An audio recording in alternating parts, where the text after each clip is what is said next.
apresentação. Pessoal, aproveitem bastante. Bom dia a todos e todas, é um prazer estar aqui. Para quem não me conhece, eu sou Carla Delia, sou professora de inglês especialista em Business English. Dou aula de inglês há mais de 25 anos, não façam as contas. Estou ali nas redes sociais desde 2017. Ano passado eu me tornei LinkedIn Top Voice e uma das minhas missões é mostrar para o brasileiro que ele pode ser ele, falando qualquer idioma que ele deseja. Ele não precisa tentar ser outra pessoa. A identidade dele está ali, ela traz uma história e ela é importante. Então, hoje a gente vai falar sobre o impacto do que eu chamo de terrorismo linguístico e dessa questão do mito do fale como nativo na fluência do brasileiro. Vamos lá, então? Eu quero que vocês olhem para essa mulher. Essa aqui é a Patrícia. Ela é desenvolvedora de software. Quando a gente olha para ela, a gente consegue ver... Você pode ir para frente. A gente consegue ver que ela está preocupada, porque ela está prestes a entrar em uma reunião em inglês. Ela tem aquele inglês intermediário. Ela consegue fluir bem, ela vai bem na aula, mas chegou o momento de falar inglês na firma, com os gringos e com os brasileiros chefes. Então, ela está lá naquele momento crucial para qualquer profissional que precisa falar inglês. Pode ir para o próximo slide.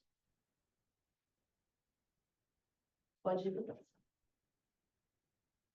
No momento que ela começa a falar inglês, surgem alguns pensamentos na cabeça dela. E o primeiro pensamento é: jamais use essas 5 palavras em inglês. Jamais. E o próximo pensamento é: passa para mim. Não diga you're welcome. Se alguém te agradecer, não diga you're welcome. Você está proibida de falar isso. E depois tem mais 2 outros pensamentos que ela vai falar. Fale como um nativo. Será que ela está sendo nativa o suficiente ali, ou os americanos estão percebendo que ela é brasileira? E, qual que é o próximo? Para de cometer esses erros em inglês. Não é don't, é just. Para. Então, imagina toda essa experiência da Patrícia ali. Ela vai começar a falar inglês. E aí a gente vai para o próximo slide e eu tenho uma pergunta para vocês. Como é que será que foi a experiência da Patrícia falando no trabalho? Será que ela conseguiu falar inglês? Será que ela teve uma performance boa? Será que ela vai sair daquela reunião se sentindo uma profissional bilíngue ou se sentindo um fracasso? Porque será que ela usou you're welcome? Será que ela cometeu erros ao falar inglês? Todas essas frases que eu trouxe aqui para você, não diga, não fale, não cometa esses erros, elas estão por aí, jogadas na internet e muitas vezes nas práticas de alguns professores também, né? E é isso que eu chamo de terrorismo linguístico, porque é aquela coisa que dá medo de você se expressar, porque vai que você erra. E se você erra, o mundo acaba, né, pelo visto. Porque todos aqui somos falantes altamente precisos da nossa língua materna, o português, não é mesmo? Eu devo ter cometido vários erros aqui na minha língua materna, só para a gente poder lembrar. Então, vamos para o próximo slide. A gente vai dar uma olhadinha agora em exemplos. Se eu der uma passadinha no YouTube, eu não vou colocar foto de ninguém, nem nome de canal de ninguém, porque não é esse o objetivo. O objetivo é analisar as práticas. Eu quero que você entre, vou passar várias frases aqui que são títulos de vídeos no YouTube, tá? Então, não diga do You Know Brasil, porque se você disser, sua vida acaba. Qual que é o próximo? Para de falar em fala. Não é assim que o nativo fala. Próxima. Não diga sou em inglês. Você aprendeu isso na escola, o material didático te ensinou isso, mas na vida real não é isso que acontece.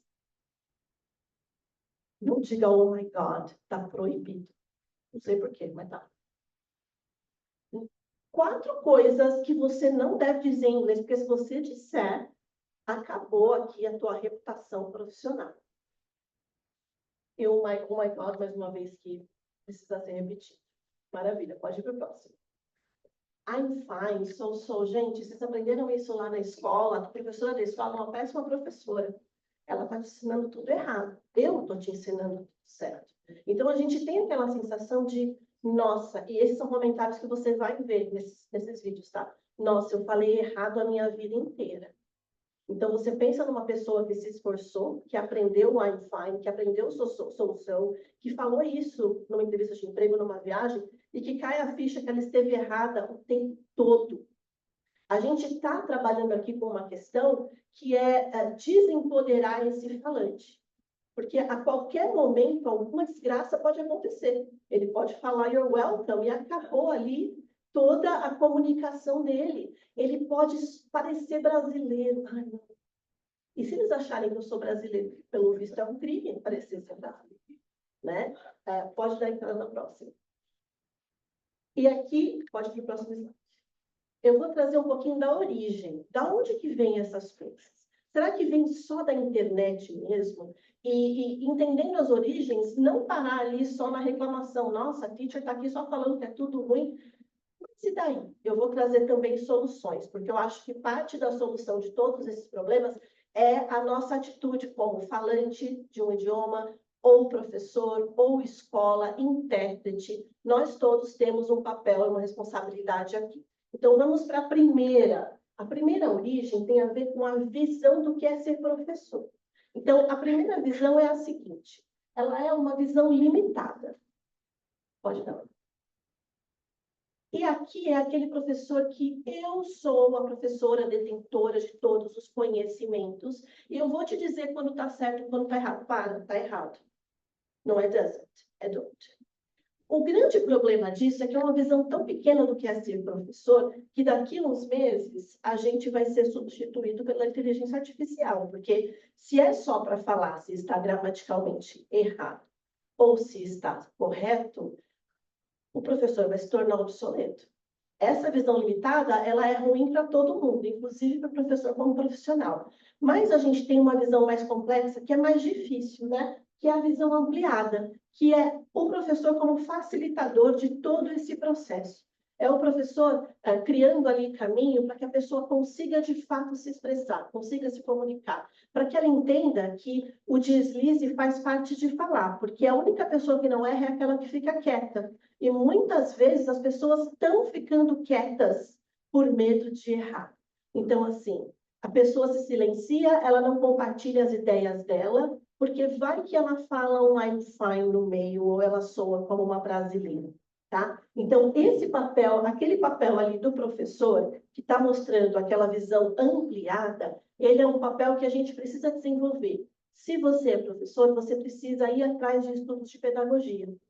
Porque o que eu vejo que acontece muito, eu vou trazer no meu terceiro ponto, que é a reprodução de estratégias de marketing sem muita criticidade. Estou vendo o outro fazer, vou fazer também para poder concorrer. Vamos chegar lá daqui a pouco, tá bom? Foi só um mini spoiler.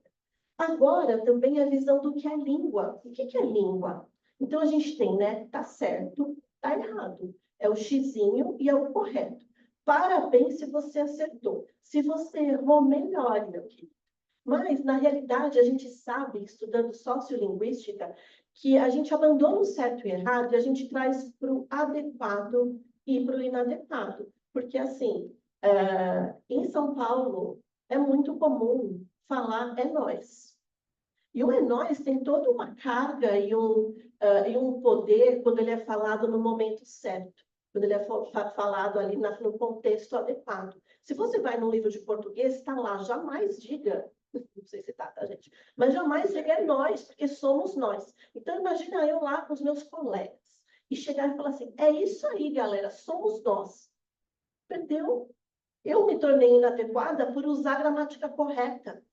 Então, quando a gente fala sobre língua, a gente está falando sobre adequação e não só sobre certo e errado, tá? E qual que é o próximo ponto? Ah, olha, esse inglês é bom. Ah, esse inglês aqui é ruim. Como eu já ouvi muito nos comentários dos meus vídeos, o inglês dos indianos é péssimo, o inglês do chinês é difícil de entender, o inglês do brasileiro é carregado, é ruim. É isso que eu escuto. Mas, na realidade, o que a gente tem são diferentes necessidades de comunicação. Não tem bom nem ruim. Tem aquele momento em que você precisa falar de uma forma ou de outra. Eu me lembro quando eu comecei o meu mestrado, e aqui eu estou falando de língua materna. A aquisição da língua materna é diferente da língua estrangeira, mas eu me lembro que nos primeiros 2 meses que eu tive que fazer a apresentação no meio acadêmico, eu me senti um peixinho fora d'água. Fazia muito tempo que eu não estava na universidade e eu não tinha aquele discurso acadêmico que eu vi os meus colegas tendo. Isso não me tornava menos fluente no português, mas eu sim precisava me adequar para poder chegar naquele momento e participar ali daquela comunidade linguística, me expressando da mesma maneira. Dentro de algumas apresentações, eu consegui fazer isso. Por que o aprendiz de inglês não tem a mesma chance? Por que ele não tem a chance de ser inadequado e perceber, ups, não é bem assim que o povo fala aqui, deixa eu falar diferente? Porque a vida real é essa. Você vai chegar e você vai descobrir que na reunião eles falam de um jeito, talvez seja diferente da outra reunião na outra firma, tá? E você, eu sempre digo que o melhor falante de inglês não é aquele que tem mais vocabulário, conhece mais estruturas, mas é aquele que consegue se adequar ao contexto. É aquele que tem um jogo de cintura para entender que não está legal, eles não estão me entendendo, eu vou fazer alguma coisa para resolver esse pepino, tá? E aqui, a gente tem a questão do nativo, Deus, o tópico. Eu tenho que falar que nem essa pessoa. Se tiver música, se puder colocar no vídeo, porque eu tenho que ser como esse nativo e eu tenho que me exaurir o tempo inteiro para falar word.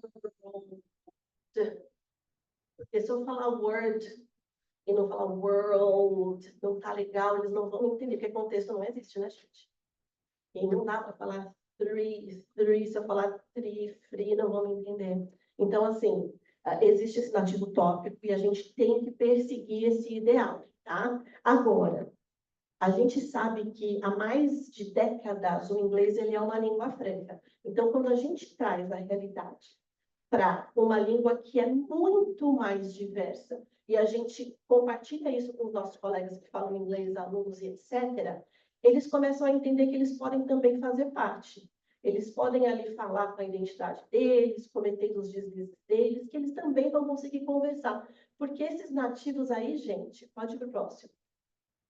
Quem que é esse nativo de língua inglesa? Vamos brincar? Pode dar mais um exemplo. Ele é de mais de 50 países diferentes, tá? Então, se na cabeça da pessoa aparece lá bandeirinha Estados Unidos, bandeirinha Reino Unido, vamos expandir para mais de 50 países, ok? E a gente está falando sobre mais ou menos 400 milhões de falantes, mais ou menos, né? São estimativas. Maravilha. Então, esse nativo, imaginando que ele é dos Estados Unidos, imaginando de que região ele é, pode ser de qualquer uma, o nativo do livro, ou é de uma específica. E não lembro o que era isso. Obrigada. De que classe social? Qualquer uma? Classe A, B, C e D? Eu posso ser um nativo de qualquer classe social. Então, tá bom. É isso, esse é o nativo. E também, de qual idade? Vocês já conversaram com a geração Gen Z, com a geração Alpha, com a geração... Eu sou Millennial X, então nós nos expressamos de formas diferentes. Qual que é o nativo? Ele é um nativo de Alpha, Gen Z, porque a gente tem muita diferença só aí, tá? E de qual etnia ou tanto faz? Ele precisa ser branco, de olho azul? Ele precisa ser magro? É esse o nativo? Ou ele pode ser qualquer nativo? Vamos para o próximo. Porque a frase fale como nativo, ela é excludente até com os nativos, ela não representa os nativos. A gente não vai conseguir colocar na imagem de uma pessoa só e de um jeito só de falar esse ponto que a gente talvez tivesse que atingir para falar o idioma de uma maneira adequada, tá? E aí a gente vai para o próximo ponto, que nós não nativos, 80% dos falantes, nós somos a vasta maioria dos falantes de língua inglesa. Então, se a gente está mostrando para a pessoa que está aprendendo inglês que ela vai aprender inglês como nativo, ela vai ser jogada num mundo bem diferente daquele que a gente está mostrando para ele. Ela vai entrar, eu trabalho com Business English, então ela vai entrar numa call que vai ter o quê? vai ter pessoas de diferentes lugares do mundo, níveis linguísticos diferentes, culturas, e não só cultura nacional, vai ter aquela pessoa que nunca saiu do próprio país, aquela pessoa que já fala 5 idiomas, você vai ter de tudo ali dentro. Então, quando você ensina o teu aluno a falar inglês como nativo, você está limitando a potência dele. Você está limitando o poder de comunicação, uma vez que, quando ele chegar ali na vida real, ele não vai encontrar isso que você está mostrando para ele. Ele não vai encontrar o world, ele vai encontrar world, word, word, word.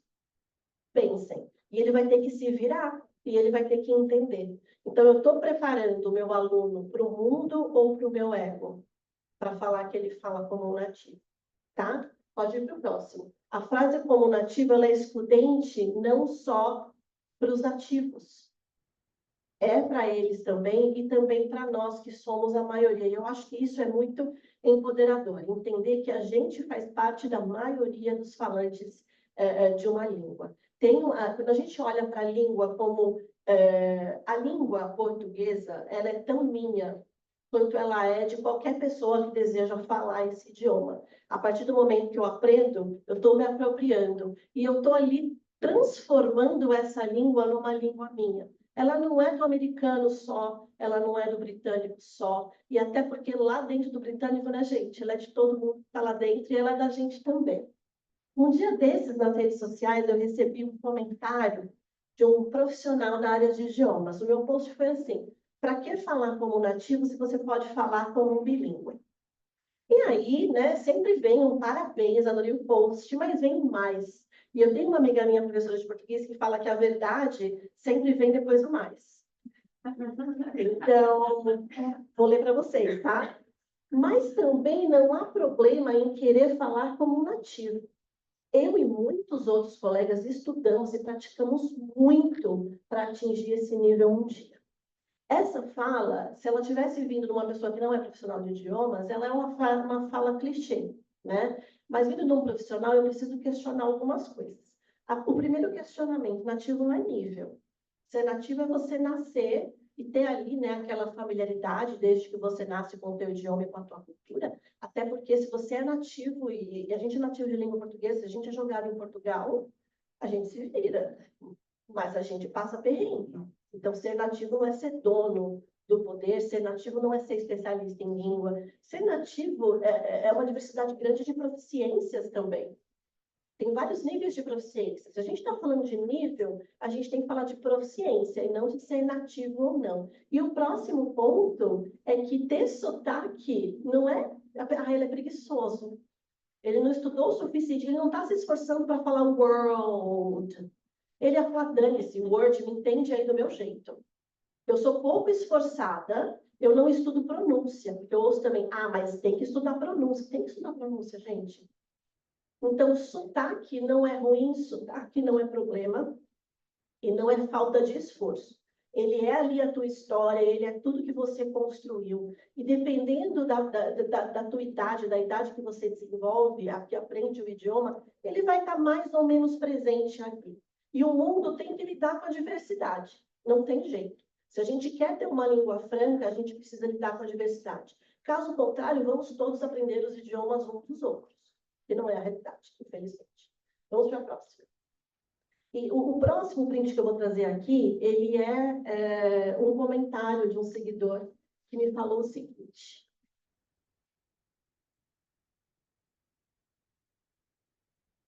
Eu fiz um vídeo enaltecendo a Fernanda Torres, que ela se pronunciou em português, em inglês, falando do filme novo dela, e teve muita gente criticando na internet, sotaque forte, inglês ruim, etc. E aí esse seguidor falou o seguinte, pode voltar lá.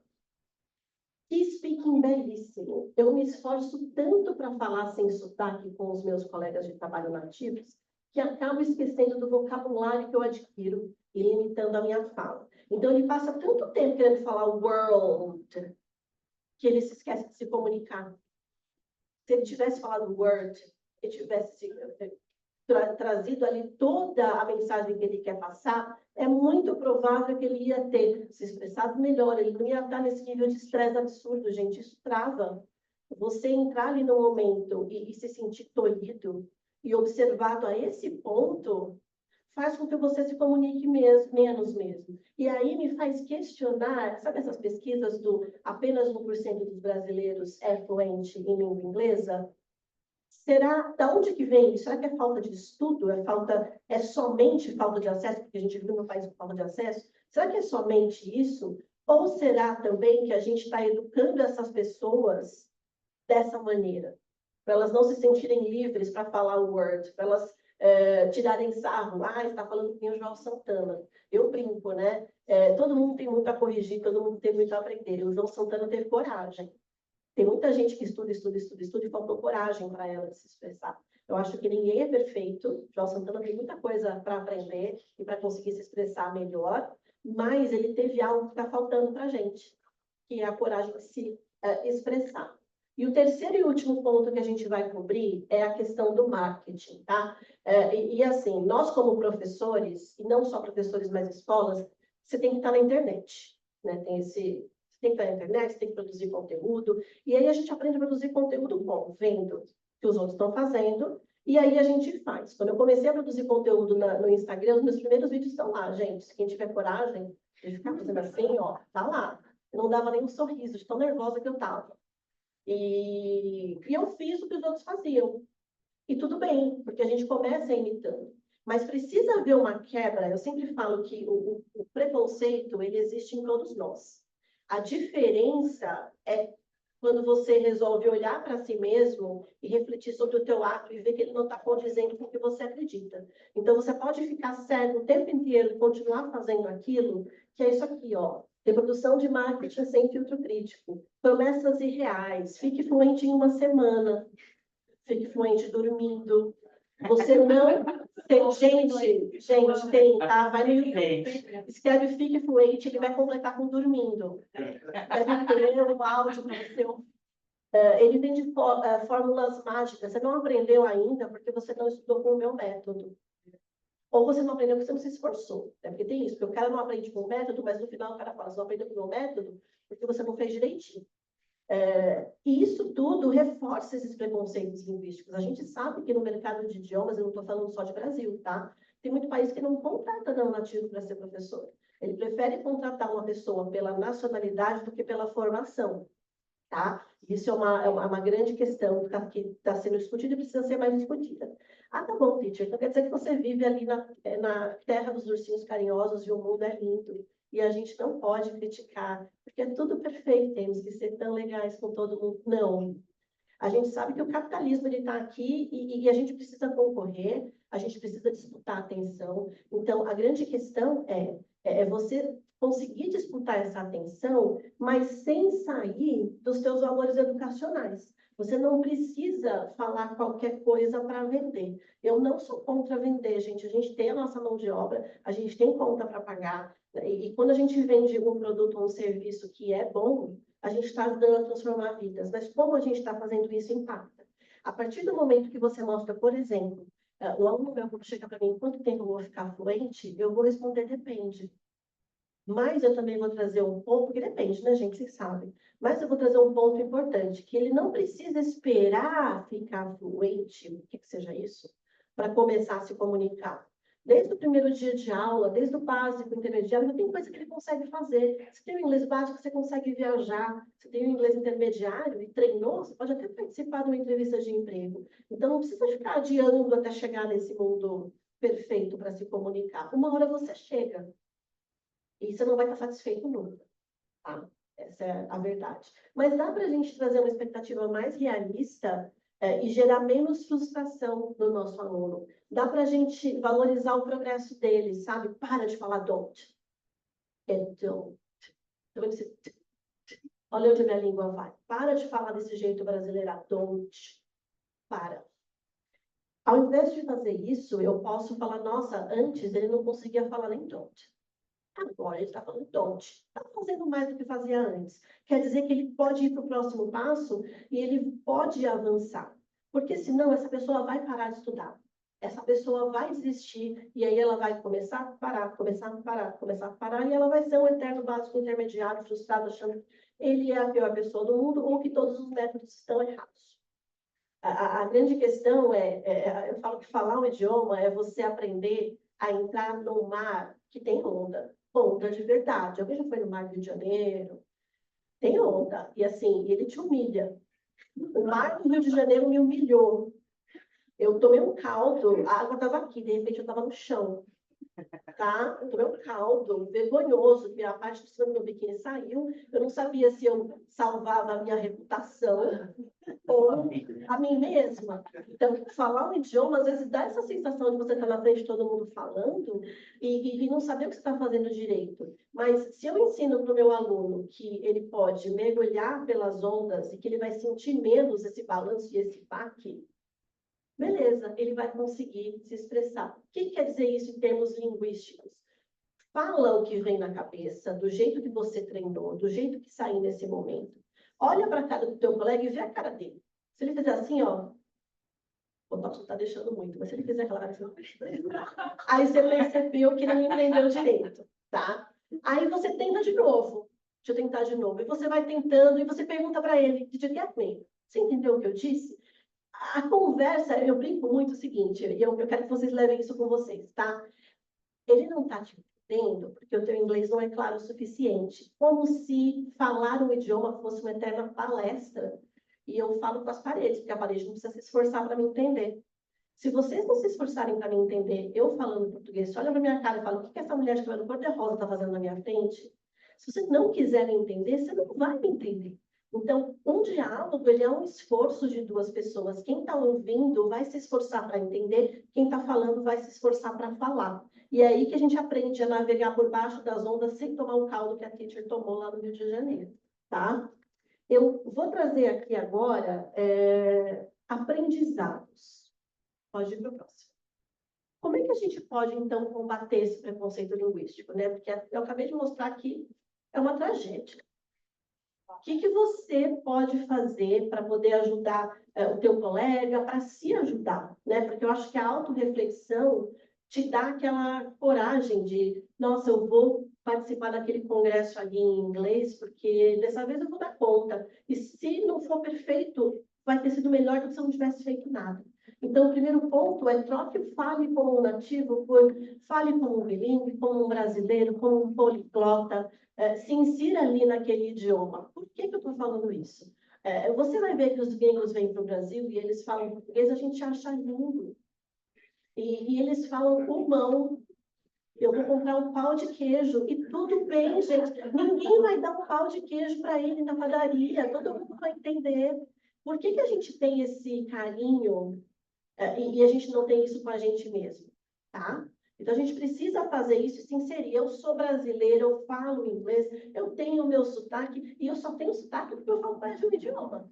Se eu falasse um só, troca essa ideia de inglês perfeito, porque eu falo muito, eu sou da área de business English that gets work done. É o inglês que resolve pepino, tá? A gente está falando aqui, se você está numa situação de inglês como língua franca, gente, meus alunos, eles entram em calls sem vídeo, que o povo desliga a câmera, com 15 pessoas, cada uma de um país, e o áudio está ruim, e eles têm que se virar. Se ele for ficar preocupado com o inglês perfeito, ele não vai conseguir nem falar nem entender. Próximo. Admire, por mais que seja difícil, tá, gente? É um exercício seu. Olha para o teu colega falando inglês e para de ver problema. Ai, nossa, tá carregado aquele TH, hein? Nossa, ela não usou o present perfect. Ela não falou I've done, ela falou I did. E agora? Enquanto você está preocupado com o I've done a querida está falando inglês, está se expressando, e você está ali dentro do teu próprio ego, dos teus próprios preconceitos. Então, assim, é olhar para o inglês que você talvez ache feio e admirar a coragem de quem está aqui. Todo mundo tem a melhorar, tá? Então, assim, a partir do momento de começar a fazer isso, eu escuto muito dos meus alunos, comecei a trabalhar para gringa e ninguém liga para o meu inglês. Mas, quando eu participava de processo seletivo aqui, era um show de horror, porque o brasileiro... Tudo bem, se isso é uma verdade, eu não consigo quantificar, nunca fiz um estudo. Supondo que isso é verdade, o brasileiro critica demais com o inglês dos outros, quem é brasileiro? Nós. Então, a gente, ao invés de colocar na conta do brasileiro, coloca na conta do brasileiro. O que você está fazendo em relação a isso? O que você está fazendo com o teu colega que está sendo, não posso falar de que está sendo péssimo com o coleguinha ali? E aí, ó, a apresentação é amanhã, hein? Estudou inglês? Treinou a apresentação em inglês? Eu tinha uma aluna que era assim, o chefe passava na mesa dela toda hora perguntando se ela tinha treinado a apresentação. Imagina como é que ela entrou nessa apresentação. Um estado de nervos, né? Próximo ponto. Eu acho que tem mais um. Tem. E para encerrar, deixar de lado, existe um termo em linguística que a gente está aos poucos deixando de falar, que a gente é falante do inglês como língua estrangeira. E está começando a falar que a gente é falante do inglês como língua adicional. Porque o estrangeiro, eu ainda uso porque é o termo que as pessoas entendem.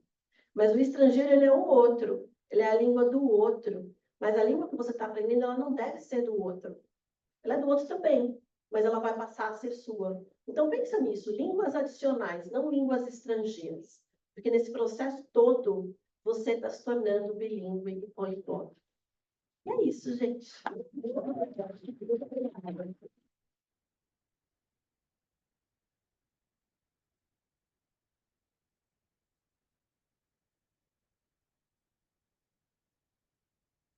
E agora, pessoal, está aberto para perguntas. Então, quem quiser fazer perguntas aqui, pronto. A Silene aí já quer fazer pergunta. Caso você queira falar mais alguma coisa. Não, é isso. Falei demais, gente. Estou aqui palestrinha. Vamos lá. Pronto, então eu vou passar a voz agora para a Silene. Eu tenho que explicar. Oi, bom dia. Bem, muito agradável conhecer você pessoalmente, já te segui no Instagram. Ressoou muito com suas ideias, porque a luta que nós temos é justamente conseguir quebrar esse ego de professor que gosta de deixar claro e evidente que o exame que ele fez, o contrato que ele tem, as horas que ele faz são as melhores, e você esquece de você estar lidando com outro ser humano do outro lado, que está num esforço tremendo para consertar suas inibições, adentrar dentro do teu universo e produzir uma cobrança ainda por cima disso. A minha pergunta é sobre a questão justamente dessa sensação de vergonha de estar falando de inglês, que na verdade disfarça um medo. Sim, sim. Né? A vergonha é uma forma que o cérebro usa para ou enfrentar o ocorrido. E se você coloca isso em termos políticos, digamos, com a questão do imperialismo americano, existe uma certa, a partir dos anos 90, mais presente, uma rejeição contra o poder americano. E, feliz ou infelizmente, o inglês americano é o que todo mundo almeja, vamos dizer assim. Que o britânico, o pessoal como é que desiste, é impossível, vamos dizer. E qual é a sua visão disso? A questão do imperialismo linguístico, ela existe desde que os impérios existem, né? Não é só com a língua inglesa.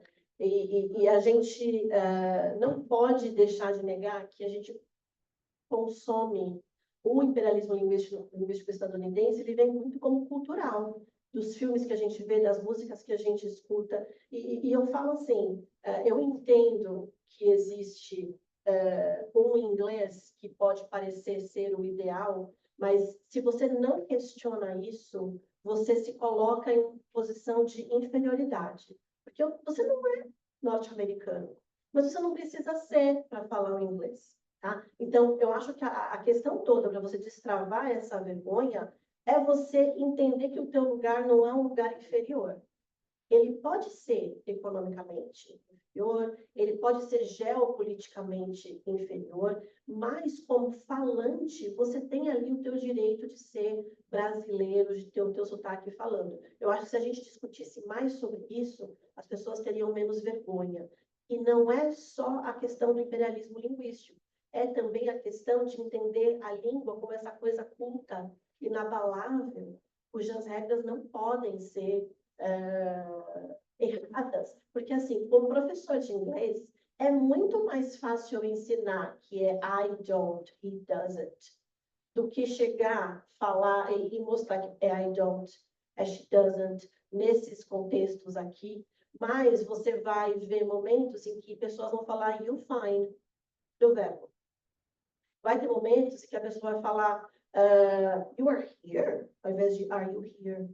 Então é mais fácil eu falar aqui certo e errado. E é mais difícil mostrar a diversidade. Só que é só mostrando a diversidade que eu faço você fazer parte.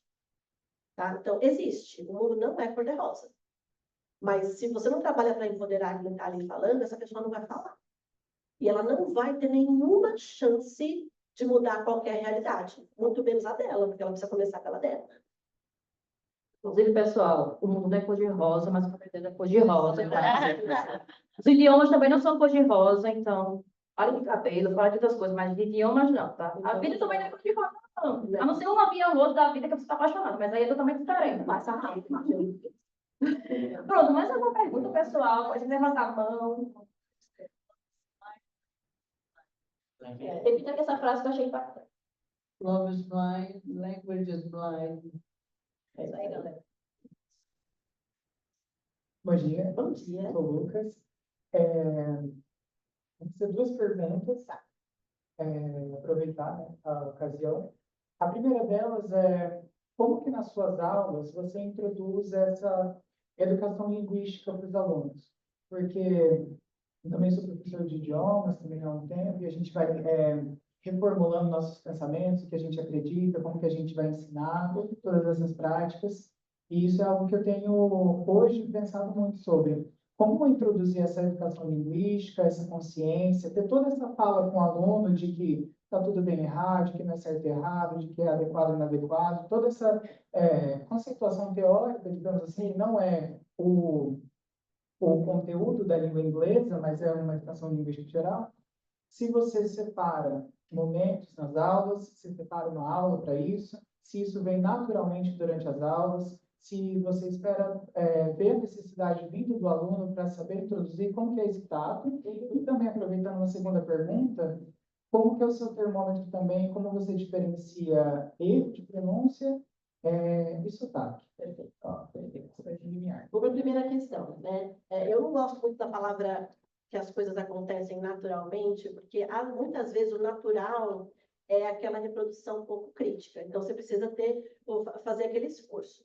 Mas eu não chego e fico falando, existe diversidade, você está falando assim, mas pode ser X, Y, Z, porque acho que isso confunde. O que acontece eu estou ensinando ali um tópico para o meu aluno, ele está produzindo, em primeiro lugar, eu vou mostrar para ele que eu vou ensiná-lo a enxergar o próprio progresso dele. Se ele está falando, estou usando don't e doesn't, gente, mas é porque só para ficar bem claro. Se ele está falando don't e eu quero corrigir, eu quero mostrar para ele que existe um som de T que é diferente daquele, ele precisa entender primeiro que ele conseguiu fazer alguma coisa. Porque senão ele acha que ele está sempre em dívida comigo. Então, em algum momento, eu preciso falar, você conseguiu fazer uma negação em inglês? Oh, congratulations, this is the first time you did it. Eu preciso mostrar que ele fez. Aí, depois que eu mostro que ele fez, eu falo, let's try it differently. E aí, dá uma olhadinha, vê esses exemplos de pessoa pronunciando, você consegue perceber? Enfim, eu trago o novo, mas eu não deixo de mostrar que ele conseguiu fazer algo. Porque a sensação é, tá errado, tem que ser assim. Putz, sou péssimo, preciso melhorar. E eu quero trocar isso por conseguir alguma coisa, vou conseguir mais agora. É isso. É o natural planejado, né? E também eu acho que a gente precisa trazer em sala de aula a diversidade, precisa representar isso. É trazer um indiano falando, é trazer um brasileiro, a Fernanda Torres falando inglês, como um vídeo de uma aula sua, por que não? Por que tem que ser sempre o ator hollywoodiano? A gente ter esse cuidado de trazer isso. Outra pergunta, pronúncia e sotaque, isso é um assunto para uma palestra completamente diferente, mas a grande questão é assim, Se você está aprendendo inglês, vou falando inglês porque é a minha área, tá, gente? Eu sei que vocês são todos poliglotas, maravilhosos. Mas a grande questão é, eu estou aqui aprendendo inglês, eu estou falando, eu estou sendo compreendida. Se eu não fui compreendida, alguém pediu para eu repetir, eu consegui. Se na minha fala eu estou conseguindo me expressar, minha pronúncia está boa o suficiente. Eu sempre brinco que aquela pessoa que fica olhando e fala, tá ruim, olha, pronunciou errado, essa pessoa ela já entendeu. Ela só vê que se errou porque ela já entendeu. Se ela já entendeu, quer dizer que você já pronunciou de uma forma que está passando a mensagem. Se você não é capaz de corrigir, se você não entende nada, a pessoa fala... Aí você vai ter que pedir para ela falar isso de uma outra forma. Sorry, didn't get it. E aí a gente vai. Agora, se ela falou, I don't work, deu para entender. E aí, como professor, você trabalha para ajudá-la a pronunciar de outras formas, tá? Mas é aí que esbarra. Pronto, próxima pergunta aqui contra o Sinaldo. Obrigado. Bom dia, Carla. Bom dia. Excelente apresentação. Obrigada. Eu achei interessante, fazendo a ligação com a pergunta dele, é que o foco aqui que eu entendo na sua palestra é que você não vai desmotivar o aluno também a querer buscar uma boa comunicação. Mas o que eu achei mais interessante é validar cada passo que o aluno dá. Então, se o aluno está falando, I don't, e você entende que ele já deu um progresso, ok, aí ele começa. Então, enquanto professor, enquanto professora, você vai ter certeza que daqui a um mês, daqui a 2 meses, ele vai entender que esse don't Pode ser diferente. pode ser diferente. Então, aqui não é deixar, se o aluno quiser ter uma comunicação ainda mais clara, não essa de ter uma comunicação como nativo, por isso que tem aquele mito, mas sim que ele pode ficar alegre e se contentar pelos passos que ele vai dando, porque há uma outra língua, e, sobretudo, se orgulhar por ser bilíngue. Então, enquanto a pessoa bilíngue está aprendendo uma outra língua, está saindo da sua área de conforto, como a Fabrícia falou no início, a gente sair da nossa área de conforto, ele tem que já estar contente, alegre, orgulhoso por isso. Então, quando ele fala I don't, que é o que você está falando, e você, ok, no problem, mas no decorrer desse processo, você vai mostrando opções, isso faz com que também ele entenda que há, sim, uma possibilidade de ter uma comunicação mais clara. Então, eu vi vários pontos que você colocou na sua apresentação, e assustador mesmo é como o inglês é vendido. Sim. E enquanto poliglotas, nós sabemos o processo que é aprender uma língua, o processo que é aprender e como aprender. Então, quando a gente vê isso, e outra coisa, não é nem aprenda inglês em uma semana, é fique fluente e fale como nativo em uma semana. Nem eles fizeram isso. Nem eles. Então, é assustador mesmo como o inglês é vendido. Entende? E mais assustador é como as promessas, e por isso que muitas pessoas desistem nesse caminho. Porque quando elas falam I don't, tá errado. E a primeira coisa, acho que você tem essa experiência, que quando o adulto chega na sua aula, ele já chega assustado. Porque já no inglês eu já tive traumas e assim por causa disso. Mas obrigado por trazer essa reflexão. E, sobretudo, eu sou um estudante e pesquisador da fonética e fonologia da língua inglesa, e também ter esse pensamento é muito interessante. Então, fazer essa conexão com o que eu já estudo, fazer essa conexão com essa parte que você traz na sua palestra, junta muito. Ai, que bom. Obrigado. Muito bom.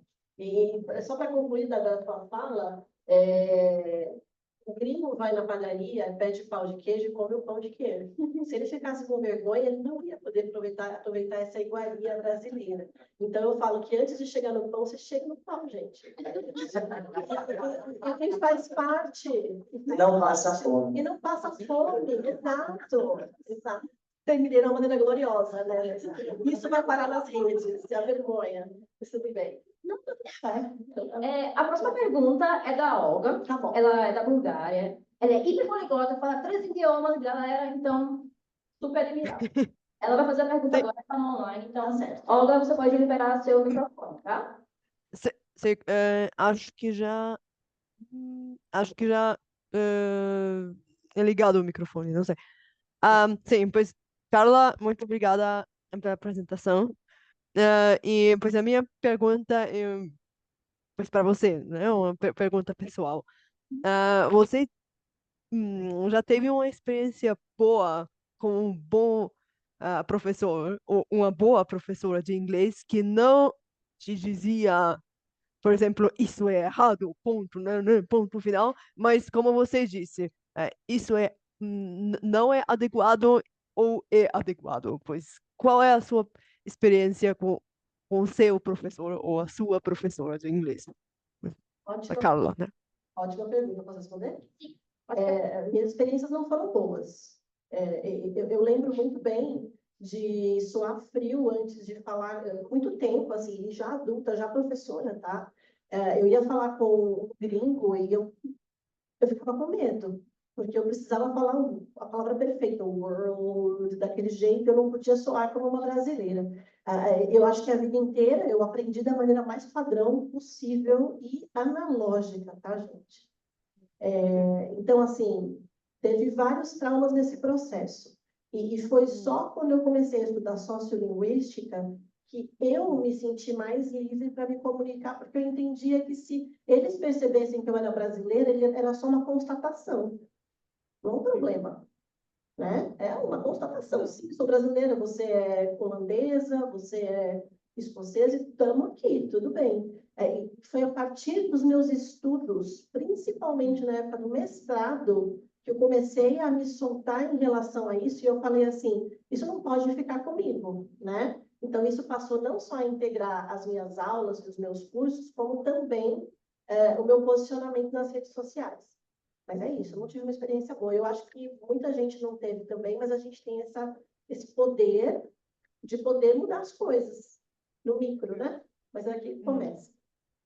Agora eu quero Sim, fazer muito obrigada. comentários, porque é um assunto que me toca muito, porque eu odeio os que são ditadores linguísticos. Provavelmente devemos ter muitos aqui, porque acontece bastante. O que é o ditador linguístico? É justamente o que está falando aqui, sobre a questão do terrorismo linguístico.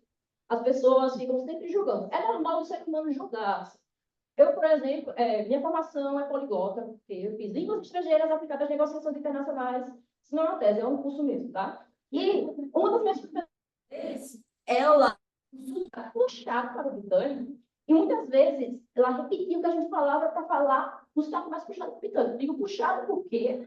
Porque ela é britânica, obviamente. Então, tem essas coisinhas de, você está falando dessa forma, pode te corrigir, porque você está falando muito brasileirado. Pode te corrigir até o sotaque que a outra pessoa quer que você tenha. Então, essa questão do terrorismo linguístico, ditadores linguísticos, é algo muito presente na comunidade bilíngue, poliglota, tudo. Então, galera, vamos ter um pouco mais de consciência, né? Quanto a isso. Todos nós somos brasileiros. Então, nós sempre vamos falar qualquer língua, todos nós não, porque tem vários estrangeiros aqui também. Mas é isso, galera. Vocês têm que ter mais consciência de que vocês não são nativos daquela língua e vamos falar da forma que a gente mais estiver confortável. Eu vim de um curso voltado para negócios com idiomas, mas me apaixonei pela questão de língua para ensinar, porque as pessoas têm muito isso, ficam muito incomodadas com essas coisas. E é isso, abre mais a mente. Eu estou falando mais diretamente para vocês, nesse sentido de pensar direitinho nessas coisas, porque às vezes nós julgamos tanto o outro, que as pessoas que estão iniciando nesse mundo, elas ficam aterrorizadas, literalmente. Não é para mim, cidade, não sei o quê. Então, tem muito disso. E isso, galera. Encerrar agora. Vamos fazer. Última pergunta. Tem uma última pergunta aqui, da Ivy. Quando eu sei que já sou fluente em uma língua? Rapaz, tá, vamos lá. Eu gosto eu não gosto de nada que é indefinitivo, tá? Preto, branco, certo, errado. Fluente para quê? Você está querendo fluir no idioma para quê exatamente? Se você olha para os níveis linguísticos, A1, A2, B1, B2, C1, C2, você vê que a descrição do A1, do B1, é independent user. Ele é um usuário independente do idioma. A fluência, ela geralmente começa a acontecer ali, porque a pessoa se torna independente. Mas, muitas vezes, ela não está independente para todos os cenários possíveis, né, gente? Ela está fluente o suficiente para participar de um congresso, para fazer uma viagem, para até assistir a série que ela gosta, mas não desenvolveu ainda uma fluência acadêmica, por exemplo, para fazer uma apresentação acadêmica. E isso toca muito nessa questão. Você tem a liberdade de decidir o quão fluente você quer ser. Por quê? Eu vejo muita gente que está aprendendo inglês se matando para virar C2 em língua inglesa, para depois começar um novo idioma. E eu sempre falo que vale muito mais um poliglota que é intermediário de 6 idiomas do que uma pessoa que está ali querendo ser C2 e que talvez nem vá usar esse C2, tá? Então, assim, é tudo uma questão de escolha, mas ela só é uma escolha quando a gente mostra para as pessoas a possibilidade. A partir do ponto que você fala que ela tem que ser C2, você não está dando opção. Essa pessoa vai se matar até chegar naquele nível para depois pensar em aprender outro idioma. A gente está matando os poliglotas fazendo isso. Muito obrigada pela sua apresentação, Carla. Vamos encerrar agora, vamos fazer um intervalozinho, 7 minutos, na verdade. Então, daqui a pouco nós começamos com a palestra nessa sala do Francisco, e então vamos fazer uma palestra aqui em espanhol, a próxima vai ser em espanhol, tá? Com 2 nativos, inclusive. Então, daqui a pouco chegou a praia. Para vocês também. Prazer tê-la aqui. Prazer conhecer vocês todos.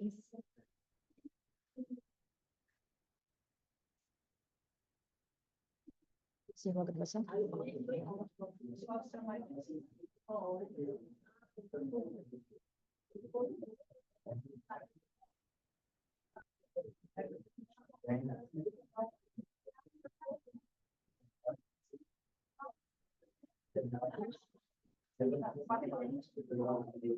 Sério?